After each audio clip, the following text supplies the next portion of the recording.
जय माँ ब्रह्मचारिणी। माँ कहती है, हे मेरे बच्चे, जीवन में जो भी महान प्राप्ति होती है वह साधना, संयम और धैर्य से होती है। जब सृष्टि नवयौवन में थी, जब संसार तप और भक्ति से प्रकाशित था, तब मैंने भी कठोर तप किया, अत्यंत कठिन तप, अनगिनत वर्षों तक चलने वाला तप, ऐसा तप जिसने मेरे अस्तित्व को भी अग्नि समान बना दिया। इसी तप के कारण मुझे ब्रह्मचारिणी कहा गया। और आज मैं तुम्हें वही संदेश देने आई हूँ। जो चाहता है कि उसके जीवन में चमत्कार हो, वह पहले स्वयं को साधना की अग्नि में तपाए। मेरे बच्चे, जीवन में शॉर्टकट्स नहीं होते। जीवन में सच्चा फल पाने के लिए मन, बुद्धि और आत्मा तीनों का समर्पण आवश्यक है। मैं तुम्हें बताना चाहती हूँ कि साधना केवल जंगलों में बैठकर नहीं होती। साधना तुम्हारे जीवन के हर क्षण में हो सकती है। साधना तब होती है जब तुम अपनी इच्छाओं पर नियंत्रण रखते हो। साधना तब होती है जब तुम क्रोध पर विजय पा लेते हो। साधना तब होती है जब कोई तुम्हें अपमान दे और तुम शांत रहो। साधना तब होती है जब अन्याय दिखे लेकिन तुम सत्य की राह चुनकर आगे बढ़ो। यही साधना का मार्ग है, यही ब्रह्मचारिणी का मार्ग है। लंबा, कठिन, पर अंत में दिव्य। माँ कहती है, तुम्हारा मन ही तुम्हारी सबसे बड़ी शक्ति है और मन ही सबसे बड़ा शत्रु। मन को जीतने वाला संसार को जीत लेता है और मन से हारने वाला स्वयं को भी संभाल नहीं पाता। मन बड़ा चंचल है, वह कभी अच्छे विचार देता है तो कभी तुम्हें भ्रमित करता है, कभी तुम्हें ऊंचा उठाता है तो कभी गिरा देता है। इसलिए मैंने तप के माध्यम से मन पर पूर्ण नियंत्रण पाया। मैं तुम्हें भी वही शिक्षा देना चाहती हूँ। मन को साधो, जीवन स्वयं साध हो जाएगा। जब तुम्हें लगे कि जीवन कठिन है, जब तुम दुखी हो, जब तुम दिशा खो चुके हो, तब याद रखना, माँ ब्रह्मचारिणी का मार्ग वही है जो तुम्हें भीतर से मजबूत बनाता है। जो मन को जीतना सीख लेता है, वह परिस्थितियों का गुलाम नहीं रहता, वह अपनी नियति स्वयं बनाता है। मेरे बच्चे, साधना का पहला नियम है अहंकार से दूर रहना। अहंकार वह अग्नि है जो धीरे धीरे मनुष्य के भीतर सारी सद्गुणों को जला देती है। अहंकार व्यक्ति को कमजोर बना देता है। मैं तुम्हें सिखाना चाहती हूँ कि तप का वास्तविक अर्थ है स्वयं को बदलना, स्वयं को निखारना, अपने दोषों को त्यागना और अपने भीतर छुपी दिव्य ज्योति को प्रज्वलित करना। दुनिया बदलने से पहले खुद को बदलो। स्वयं पर ध्यान दो, स्वयं को साधो। यही ब्रह्मचारिणी का सच्चा संदेश है। माँ कहती है, त्याग ही सबसे बड़ा तप है। त्याग का अर्थ केवल वस्तुओं को त्यागना नहीं है। त्याग का अर्थ है बुरी आदतों का त्याग, स्वार्थ का त्याग, क्रोध का त्याग, आलस्य का त्याग, शिकायतों का त्याग। जो शिकायत करता है वह कभी सफल नहीं हो सकता, क्योंकि शिकायत मन को कमजोर बनाती है। इसके विपरीत जो आभार करता है, जो कृतज्ञता के साथ जीवन जीता है, वही सच्चा साधक है।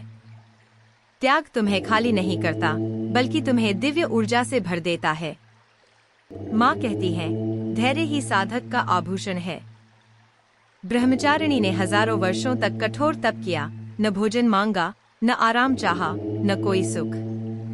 मैंने केवल एक ही लक्ष्य रखा, आत्मिक विकास। तुम्हारे जीवन में भी जो हासिल करना है, उसके लिए धैर्य जरूरी है। आजकल लोग तुरंत परिणाम चाहते हैं, तुरंत सफलता, तुरंत सम्मान, तुरंत समाधान। लेकिन याद रखना, जो जल्दी मिलता है वह जल्दी खो भी जाता है। जो धैर्य और मेहनत से मिलता है वह जीवन भर साथ रहता है। धैर्य वह दीपक है जो अंधकार में भी पथ दिखाता है।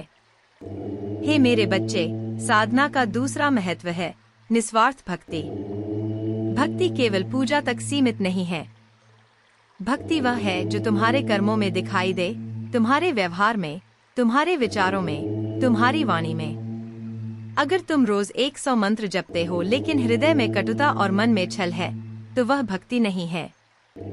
भक्ति वही है जहाँ हृदय निर्मल हो, जहाँ मन शांत हो, जहाँ दूसरों की भलाई के लिए भाव हो।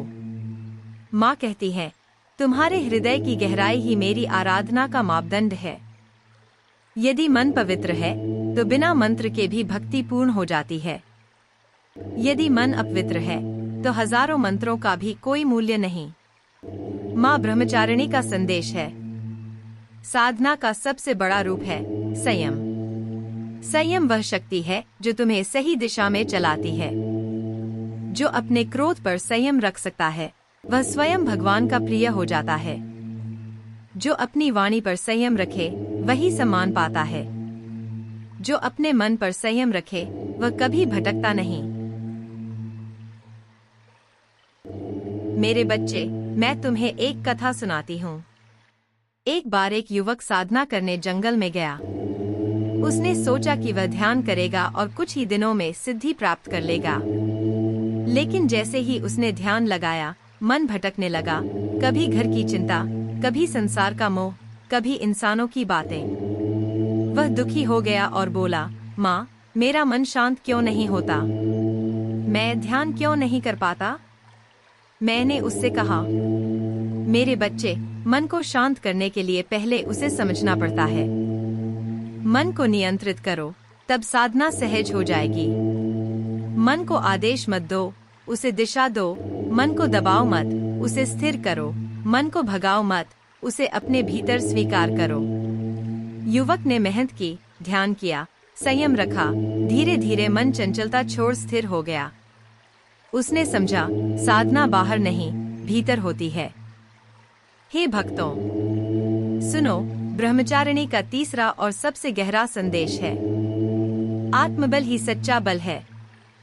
जीवन में अगर कुछ टूटता है, यदि कठिनाइयां बढ़ती हैं, यदि रास्ता कठिन हो जाता है, तो यह कमजोरी नहीं, बल्कि तुम्हें मजबूत बनाने की प्रक्रिया है। कभी मत सोचो कि भगवान तुम्हें दुख देकर परीक्षा ले रहे हैं।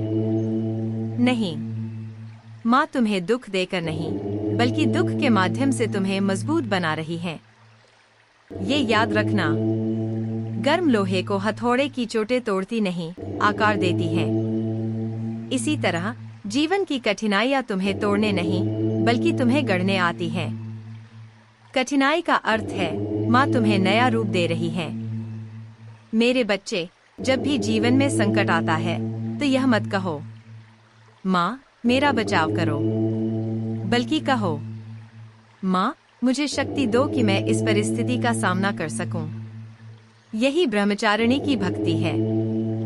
साधना का अगला चरण है ध्यान। ध्यान वह मार्ग है जिससे तुम अपने भीतर की रोशनी को पहचानते हो। ध्यान में तुम्हारा मन शांत नहीं होता, तुम शांत होते हो, मन स्वतः शांत हो जाता है। ध्यान के बिना व्यक्ति कभी पूर्ण नहीं हो सकता। ध्यान तुम्हें संसार से नहीं, संसार की उलझनों से दूर करता है। ध्यान तुम्हें भागने के लिए नहीं, बल्कि स्थिर होने के लिए प्रेरित करता है। मेरे बच्चे, तुम यह मत सोचो कि ध्यान केवल योगियों के लिए है। ध्यान जीवन का हिस्सा है। जब तुम अपनी सांसों को महसूस करते हो, वह भी ध्यान है। जब तुम प्रेम से किसी की मदद करते हो, वह भी ध्यान है। जब तुम बिना किसी स्वार्थ के किसी के लिए अच्छा सोचते हो, वह भी ध्यान है। भक्ति का सार यही है, जो मन को बदल दे वही साधना, जो जीवन को बदल दे वही भक्ति। माँ ब्रह्मचारिणी आगे कहती है, सफलता उसी को मिलती है जो अपनी इच्छा से पहले अपनी नीयत को शुद्ध कर ले। अगर नीयत साफ है तो रास्ता अपने आप साफ हो जाता है। अगर नीयत में छल है तो रास्ता कांटों से भर जाता है। इसलिए मैं तुम्हें आशीर्वाद देती हूँ, पवित्र नीयत रखो, सत्य के मार्ग पर चलो और साधना कभी मत छोड़ो। मेरे बच्चे, संसार में दो प्रकार के लोग होते हैं। एक वे जो कठिनाइयों से डरते हैं, और दूसरे वे जो कठिनाइयों को देखकर मुस्कुराते हैं। पहला व्यक्ति साधारण होता है, दूसरा साधक। साधक का मार्ग कठिन होता है, लेकिन उसके भीतर एक आग जलती है। आत्मविश्वास की, तप की, भक्ति की, त्याग की। और जब इस आग को कोई प्रज्वलित कर लेता है तो वह ब्रह्मचारिणी के मार्ग पर चलने के योग्य बन जाता है। माँ तुम्हें 5 वरदान देती है। 1. धैर्य का वरदान। 2. संयम का वरदान। 3. आत्मबल का वरदान। 4. पवित्रता का वरदान। 5. अटल भक्ति का वरदान। जो इन 5 शक्तियों को अपने जीवन में अपनाता है उसे कभी कोई शक्ति पराजित नहीं कर सकती। मेरे बच्चे, याद रखना, जब तक तुम स्वयं पर विजय नहीं पाते, तब तक कोई सफलता स्थायी नहीं होती। इसलिए जीवन में जितनी मेहनत सफल होने के लिए करते हो, उतनी ही मेहनत अच्छे इंसान बनने के लिए भी करो। माँ का अंतिम वचन। साधना का मार्ग लंबा है, परंतु यही मार्ग भगवान तक ले जाता है। इस मार्ग में अकेलापन आता है, कठिनाइयाँ आती हैं, लेकिन अंत में जो मिलता है वह आत्मिक शांति है, वह दिव्य आनंद है, वह ब्रह्म ज्ञान है। हे भक्तों, इस दिव्य संदेश को अपने हृदय में धारण करो। साधना करो, त्याग करो, संयम रखो, सत्य अपनाओ, और माँ ब्रह्मचारिणी की कृपा सदा तुम्हारे साथ रहेगी। और अपनी माता का अगला संदेश प्राप्त करने के लिए अपनी माता के इस संदेश को लाइक करके चैनल को सब्सक्राइब अवश्य कर लेना, ताकि आने वाला आपकी माता का संदेश आपको प्राप्त हो सके। जय माँ ब्रह्मचारिणी।